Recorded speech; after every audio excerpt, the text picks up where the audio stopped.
E moradores de São Paulo reclamam que a conta de água já subiu, mesmo que eles não tenham aumentado o consumo. O problema seria o seguinte, é que o relógio está girando mesmo quando só tem ar passando pela torneira. E aí, Rodrigo, o pessoal agora está com medo de pagar a conta mais cara porque veio aquele anúncio da multa, né? Que não pode chamar de multa, como é que chama? Mecanismo compensatório. E aí, com isso, o pessoal tem que pagar mais caro se aumentar o consumo. E os moradores dizem que não tem aumentado o consumo não, viu, Ana Paula? Pelo contrário, eles afirmam que estão fazendo de tudo para economizar. E mesmo assim, a conta subiu. A única coisa que mudou é que toda noite a água é cortada. E quando começa a voltar, o ar que está no cano, aí faz o hidrômetro girar sem parar. A torneira fica pouco tempo aberta e a água do molho da roupa é a que vai lavar o quintal. Nem dá para ficar fazendo faxina, porque senão acaba a água, né? Moradores do Parque São Domingos, na zona norte de São Paulo, dizem fazer de tudo para estar naquela turma que ganha desconto por gastar menos água, mas que, apesar dos esforços, correm o risco de ter que pagar mais. Em março do ano passado, o consumo de água da Michele foi de 6 metros cúbicos. Ela pagou R$ 31. Em março desse ano, o consumo foi de 13 metros cúbicos e a conta de R$ 49. A vizinha dela, que mora sozinha, também percebeu uma diferença. Não lavo o carro, não lavo a calçada e o meu consumo esse mês aumentou, dobrou praticamente.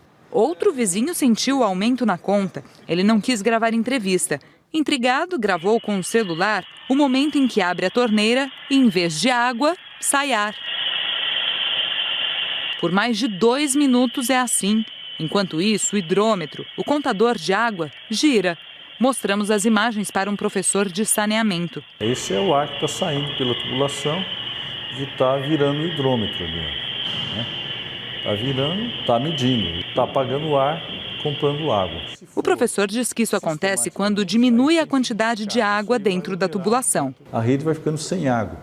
Então, o que acontece? Atrás dessa água, você vem o ar. Esse ar penetra na ligação domiciliar, gira o hidrômetro. Então, ele está marcando como se fosse um líquido, como se fosse um gás, né? Está passando por lá, está marcando o hidrômetro. Ele vai pagar por essa conta. Na página da internet, a Sabesp afirma que a quantidade de ar que chega ao hidrômetro não representa diferença na conta e que somente interrupções diárias durante o mês poderiam alterar a medição do consumo de água. O que os moradores temem é que esses aumentos impliquem em uma conta ainda mais cara, por causa do ônus que o governo do estado pretende cobrar de quem consumir mais água. Eu fiquei preocupada, porque esse mês veio um valor alto, né? O objetivo é estimular as pessoas a não ter aumento de consumo. Se todo mundo ajudar, não vai faltar.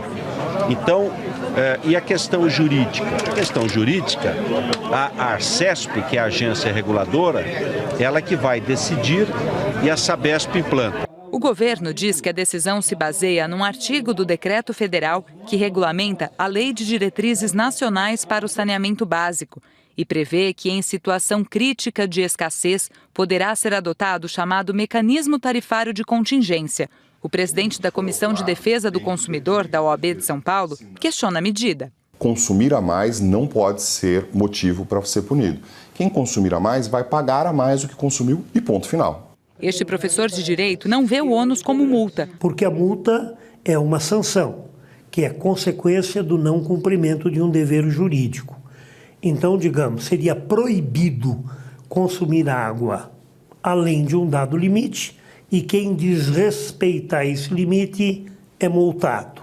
Tudo indica que nós estamos diante de propostas de alteração do sistema de cobrança pelo uso, pelo consumo da água.